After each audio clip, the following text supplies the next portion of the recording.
If you ever need a better illustration of the importance of studying the Tibetan language instead of just the English, the Doctrine of the Two Truths is a great place to look.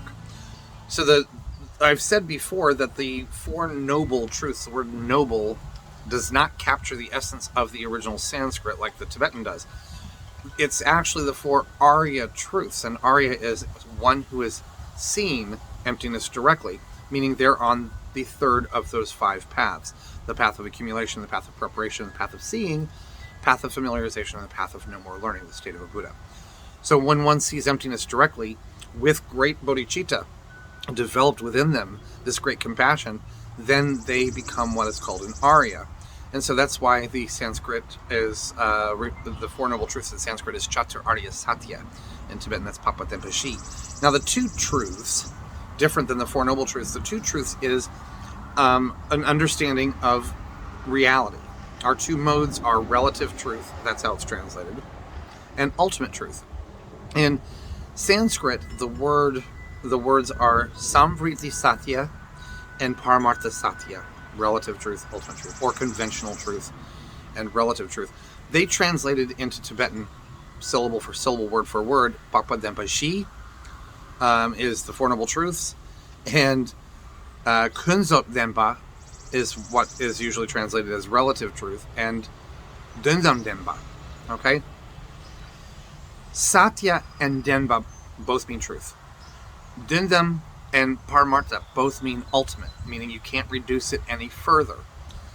But Kunzop doesn't really mean relative or conventional. Relative meaning from my perspective or your perspective or for the perspective of a human and an animal, one thing can have multiple different experiences gleaned from them. Kunzop doesn't mean that. Kunzop literally means fake. It means not real. So a Kunzop Denpa is a fake truth.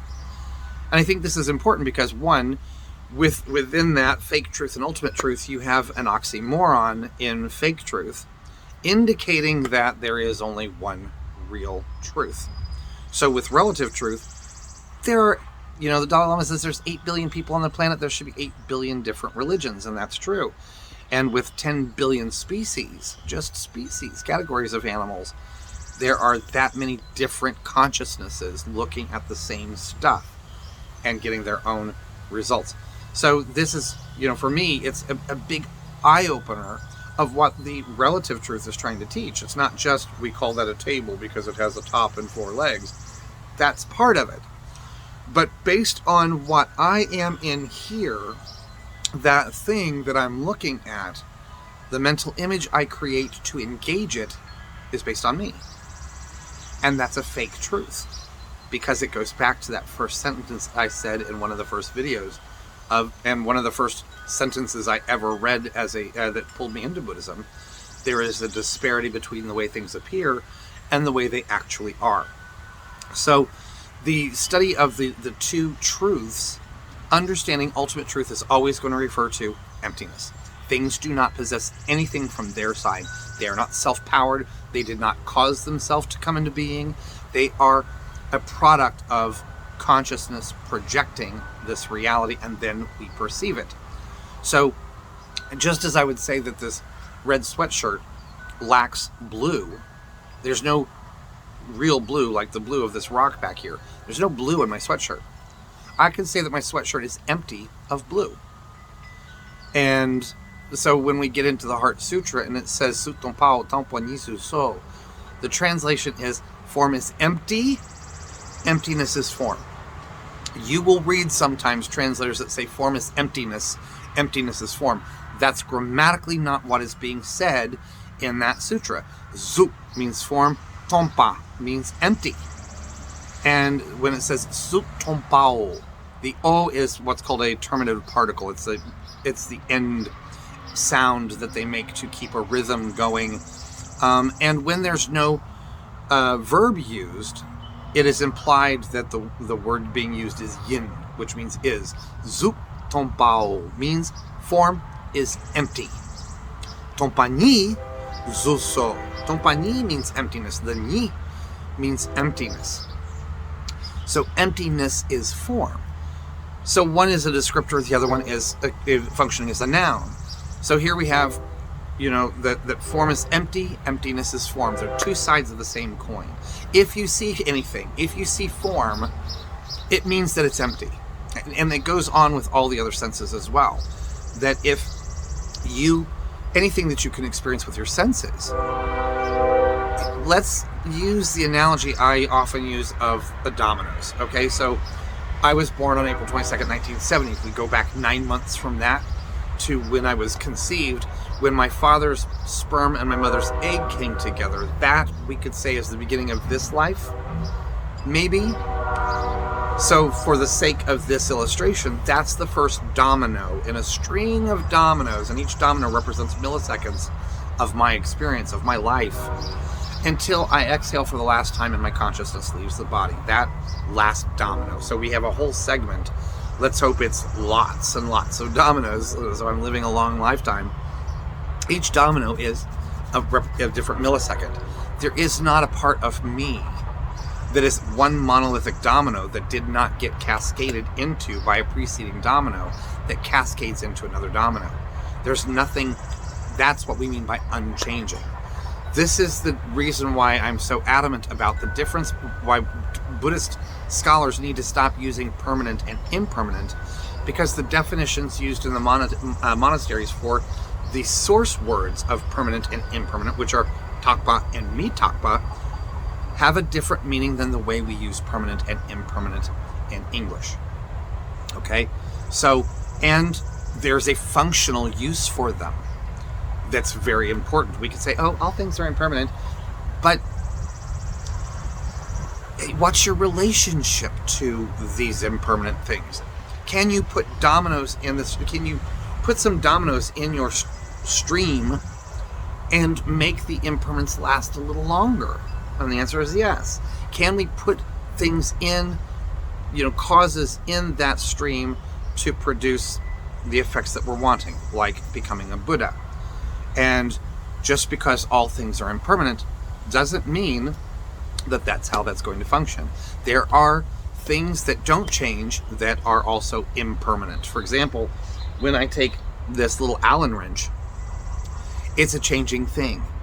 It's, obviously, there's rust on it because I left it out here in the rain, and it's changing. It wasn't like this a month ago, and it's not going to be like this into the future. So this is in a process of change, molecularly, atomically, on and on and on.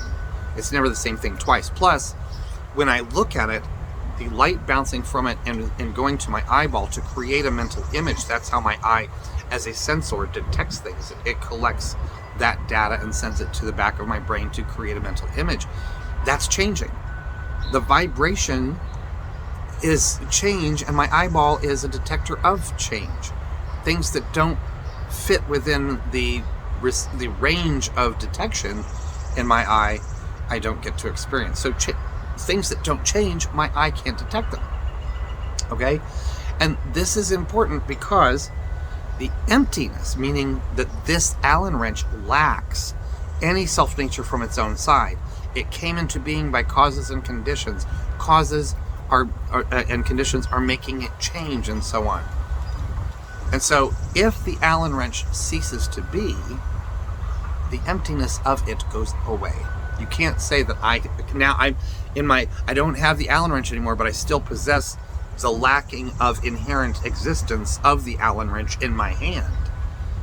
It applies to the Allen wrench, the same with me. It might not be something that's changing. For example, the blueness of my sweatshirt hasn't changed. The lack of blueness hasn't changed. Throughout this video, I haven't had more lacking of blueness or reduced the lacking of blueness, because that lacking is just a quality of what something doesn't possess. Okay? This might seem hard, but if you really, really, really, really think about it, it can start to have some really good applications for your mind to reduce its grasping at this solidity that we somehow think things possess. Okay? So The ultimate truth, or the relative truth of this Allen wrench is, well, I just called it an Allen wrench. What would they call it in French? What would they call it in Tibetan? I don't actually know. It's a chakpachunchung. It means a little piece of iron, is what I'm going to say. But what would a dog call it? What does a bird think of it as? And so on and so forth. These are the relative side of that.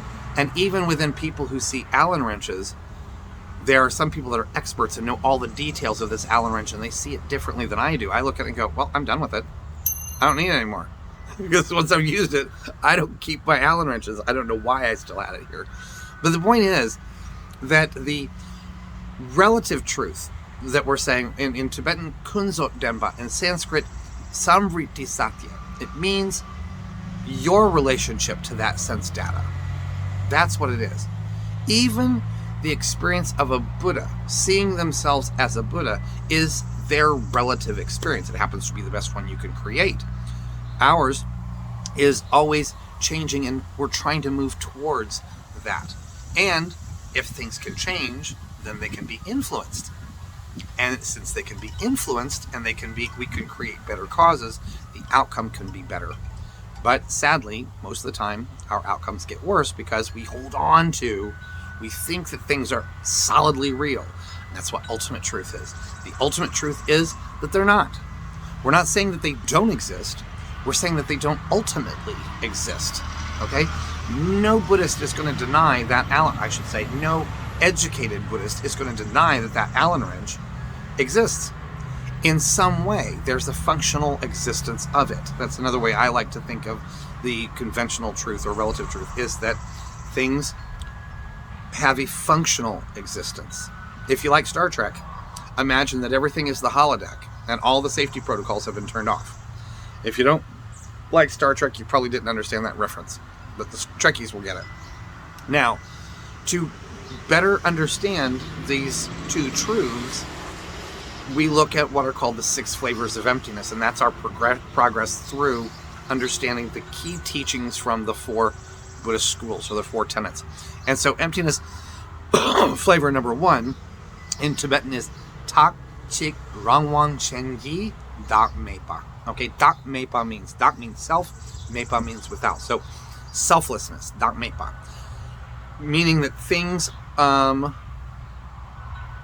are selfless in that they don't have Tak, which is unchangingness or permanence, Takpa. Chik, as in Chiktu, which is, Chik is a whole. It's not made up of parts. My hand is made up of parts. If it wasn't, we could cover up my thumb, the whole hand would disappear. So everything's made up of parts. Okay, when I look at my car, I could call that a car. If my car exploded and the tires went in 4 different directions and all the pieces settled on the ground, I wouldn't say, look at all the cars that I have. Now I have the parts of my car everywhere. If I cut my hand off, I don't know why I do that, and it falls on the ground, I don't go, I'm on the ground. We're made up of parts. And because we're made up of parts, each of those parts is made up of parts, and those parts of the parts are made up of parts, and you can go on and on and on all the way down to the atoms and so on, and all the parts of the atoms. Then Rangwang means self-powered or independent, okay? So it's self-powered or independent. So we're saying that things are selfless of permanence, unity, and independence, okay? Everything, even me. I am a changing thing. I'm impermanent. I am made up of parts, and I'm dependent. And anyone who goes, I don't need anybody, bull crap. This shirt I had to buy from someone. I didn't make this shirt. And anyone who is so hell-bent on not relying on anybody, you know, maybe they make their own stuff or whatever, but they're dependent then on the process of nature, the processes of plant growing, gravity, air, the nutrients, and so on. So think about these things deeply, and you'll start to have some interesting realizations about the world around you.